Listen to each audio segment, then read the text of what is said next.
Here's another installment of 5 in 5. That's 5 questions with an expert in 5 minutes. It's Chris Stevenson, your host, the boss, owner of Stevenson Fitness. Today's expert is Bray Yancey. Bray is an expert personal trainer. Bray, why don't you give us your background in a nutshell? Well, I have a bachelor's degree in kinesiology from Chico State, and I've also done some master's work at the University of Auckland in New Zealand. Okay, excellent.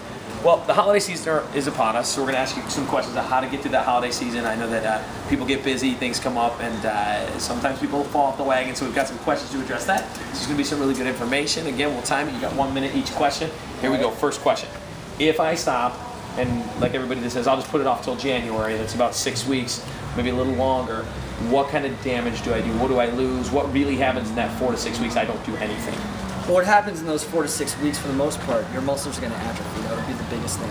So your ability to burn fat goes down the longer you wait, the longer you stay away from that exercise. On top of that, your motivation is going to way down. It's a lot harder to get back in the gym, start up your workout plan after you've been waiting 4 to 6 weeks. So you really want to keep that in mind. Okay, you said muscles atrophy. Mm-hmm. What does that have to do with fat loss? Or burning fat? Your muscles are actually the only tissue in your body that burns fat. So as you atrophy, as you lose muscle mass, your ability to burn fat goes down. And so the longer you wait, that happens. So in the course more muscle mass in the course of that time. In the course of 6 weeks, I mean, does it start immediately, or is it kicks in at 2 weeks? Usually it kicks in after about 2 weeks, and that's when you really start to lose muscle mass if you haven't been staying active. Okay, and then, but within 4 to 6 weeks, within 4 to 6 weeks, you're going to lose a good amount. And they say within about 2 months, you can lose about 50% of your muscle mass that you've gained from any workouts that you've done. Okay, great. Good. Question number 2. Time crunches. We're all limited on our time through the holidays between fruitcakes and eggnog and holiday parties, family visiting. Normally, let's just say, for example, I come in and do 60 minutes on the elliptical, but I've only got 30 minutes. How do I make the best use of the 30 minutes that I've got? The best way to maximize your time within 30 minutes, I'd say, would do interval training. Now what that means is you could hop on the treadmill, you can hop on the elliptical, and intervals means you're doing high intensity for about a minute and then low intensity in between that. So what you can do is hop on a treadmill, you can go a minute, going as fast as you can, and then you take a minute and go at a nice easy pace, and then a minute as fast as you can.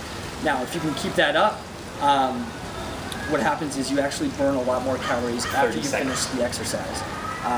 Because you're going at a high intensity, your body takes longer for its metabolism to go back down. And that's the advantage of doing that over long distance cardio. Okay, so instead of my normal 60 minutes cruising on the elliptical, going up and down will actually burn more calories?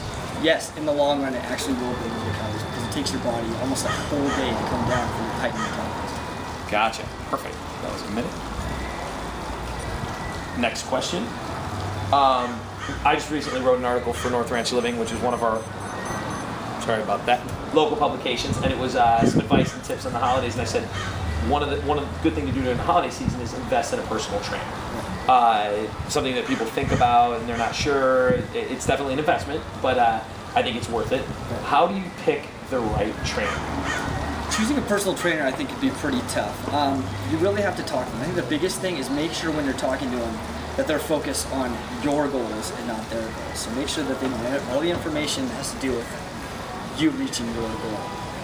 The biggest thing too, I think you really want to have a connection with your trainer. You want to feel like you're going to come in and enjoy the time with them too, because I think that helps you to be more consistent and have more motivation to come in and exercise. Okay, we still got a couple more seconds on this one. What about degrees versus certifications? You know, there's every kind of certification on the planet out there. I think it's more important that you talk to them and understand they know what they're talking about. If someone who has their degree, it definitely helps because they're going to have their background in anatomy, physiology, and stuff like that. It doesn't necessarily make them a great trainer. You want to find someone that you connect with, someone that's going to keep you moving, keep you motivated. I think that's the biggest thing that helps with finding a person. Great. Question number 4, and of course it's something that whether you like it or not, you're going to hear from people.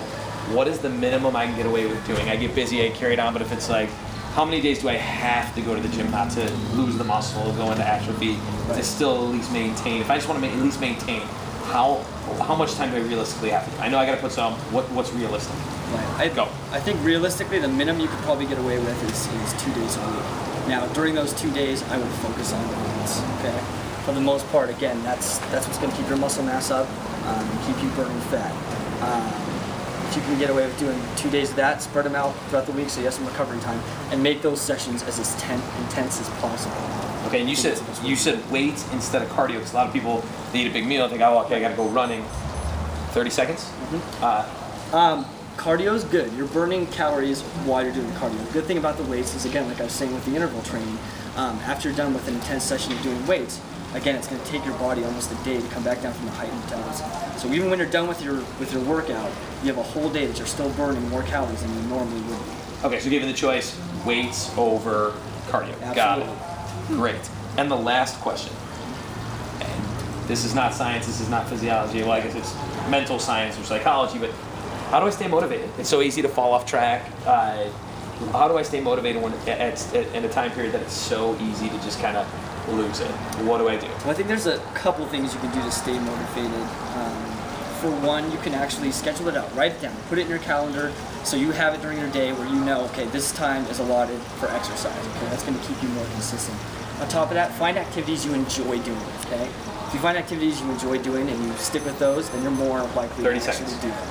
On top of that, remember, it's the holiday season. If you can make it through the holiday season, then the rest of the year is going to be a lot easier, because the holiday season is the hardest time to stay consistent and keep exercising. Great. Well, that's 5 and 5. Bray, thank you very much. A lot of good information. I hope that makes sense to you. If you have any questions, feel free to email us at Chris@Stevenson Fitness, and we'll answer those questions for you. And until next time, heed what he has said, and it'll get you through the holidays. Thanks.